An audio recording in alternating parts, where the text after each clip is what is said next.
বুয়া একটা মেয়ের আইডি দেখলে ছেলেটার মাথা ঠিক থাকে দন্তান নয়কার দিয়ে বলবে মেসেঞ্জারে আই ওই পার থেকে ডেলিভারি আসবে হেলো ছেলেটা বলবে ছেলেটা বলবে আসসালামু আলাইকুম মেয়েটা বলবে ওয়ালাইকুম আসসালাম ছেলেটা বলবে আপনার বাড়ি কোথায় মেয়েটা বলবে ময়মনসিংহ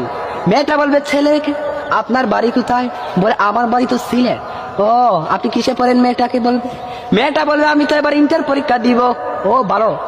আপনি কিসে পড়েন ছেলেটা বলবে আমি তো এবার এমএ পরীক্ষা দিব সারাদিন রিক্সা চালাই আর বাপ মারার জন্য বলে আমি এমএ পড়ি এবার মেয়েটা বলবে খাইছে রে এমএ পড়েন ও সমস্যা নাই আপনি তো আমার সিনিয়র তাহলে আপনি করেই বলি